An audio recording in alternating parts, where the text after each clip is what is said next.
Le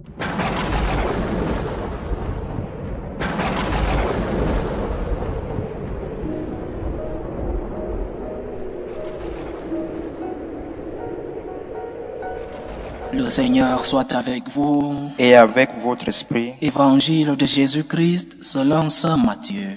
Gloire à toi, Seigneur.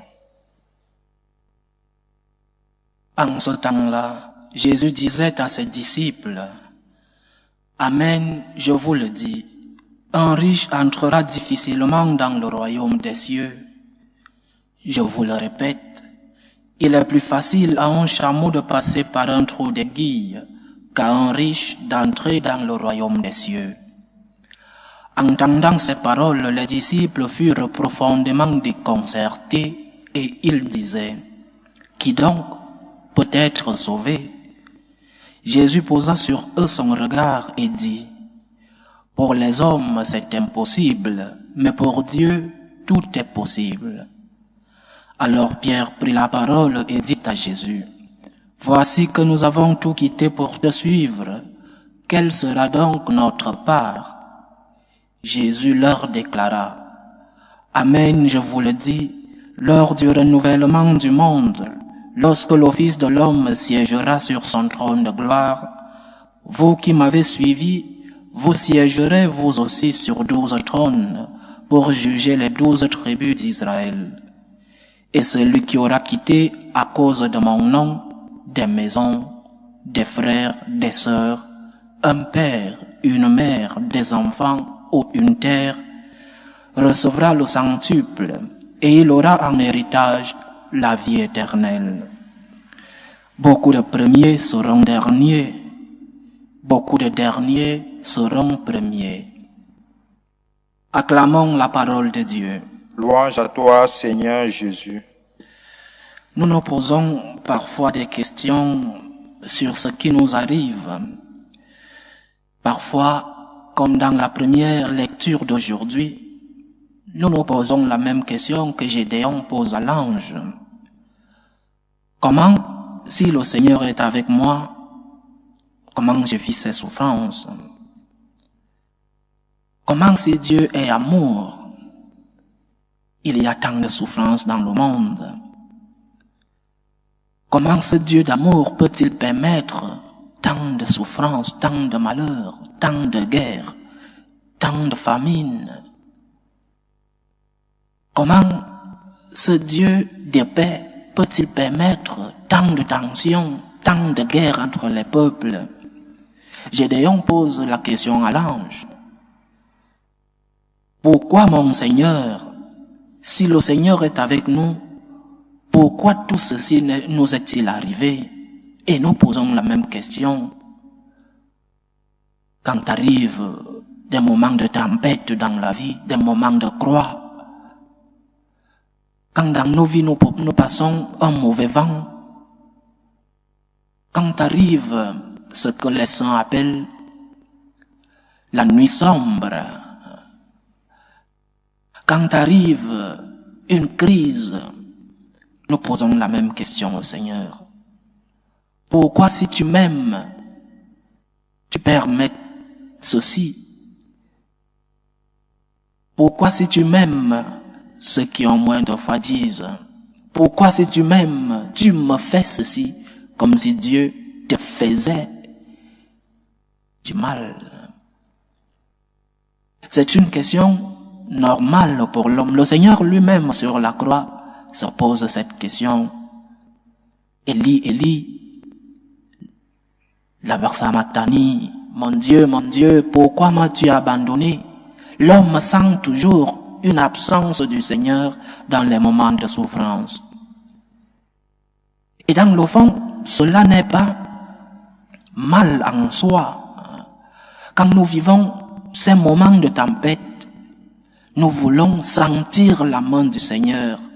Quand nous vivons ces moments difficiles, nous voulons que le Seigneur nous porte entre ses mains. Et nous nous demandons, où est-il? Où es-tu, Seigneur? Pourquoi permets-tu ceci? Pourquoi m'as-tu abandonné? Cela en soi n'est pas un problème. Le problème, c'est quand dans ces moments, nous perdons la foi. Le problème, c'est quand dans ces moments, nous disons, Dieu n'existe pas parce qu'il permet ceci, ou alors, Dieu n'existe pas parce que s'il existait, le monde serait tout rose. Nous nous posons des questions normales. Mais après la question du pourquoi m'as-tu abandonné, que fait le Seigneur sur la croix? Le Seigneur dit juste après, entre tes mains, je remets mon esprit. Confiance. Entre tes mains, je remets mon esprit. Pourquoi m'as-tu abandonné? Entre tes mains, je remets mon esprit. Je ne comprends pas, Seigneur. Je ne comprends pas cette souffrance dans ma vie. Je ne comprends pas les différentes tensions dans le monde. Je ne comprends pas pourquoi mon pays va si mal. Je ne comprends pas pourquoi tant de confusion dans mon église. Mais entre tes mains, je remets mon esprit parce que je sais que je ne suis pas le propriétaire de ma propre vie. Parce que je sais que je ne suis pas le fondateur de l'église. Malgré les confusions, malgré la douleur que ces confusions me font, je ne suis pas le fondateur de l'église. Je ne suis qu'un membre de l'église qui veut voir son église dans l'unité. Unité dans le message, unité entre ses membres. Mais je ne suis pas le fondateur de l'église. Entre les mains du fondateur, je remets mon esprit, je remets mes douleurs, je remets mes craintes, je remets mes doutes. Entre tes mains, Seigneur, je remets mon esprit. Donc quand nous nous posons la question au Seigneur, dans ces moments difficiles, dans ces moments de croix, pourquoi m'as-tu abandonné? Où es-tu, Seigneur? Le pas suivant, le pas immédiat que nous devons faire, c'est la confiance. Je m'abandonne en toi, Seigneur. Je ne comprends pas pourquoi ceci se passe. J'aimerais comprendre. Mais Seigneur, je ne comprends pas. Mais je sais que tu n'es pas loin de moi. Je sais que tu n'es pas loin de ma famille. Je sais que tu n'es pas loin de ma patrie. Entre tes mains, Seigneur, je remets mon esprit. Mais l'évangile d'aujourd'hui parle d'un thème intéressant. Le problème n'est pas la richesse. Le problème, c'est l'attachement à la richesse. C'est cela le problème. Où as-tu mis ton cœur? Où est ton cœur et ton trésor? Ou alors, où est ton trésor et ton cœur? Quel est ton trésor? C'est le thème de cet évangile. Que nous soyons riches ou pauvres, où as-tu mis ton cœur? Parce que si tu es pauvre et que ton cœur est attaché à ces biens que tu n'as pas, en ces biens que tu rêves, alors ton cœur est dans la richesse. Que tu sois pauvre matériellement, mais si tu as mis tout ton cœur dans ces richesses de tes rêves, tu as mis ton cœur dans les richesses.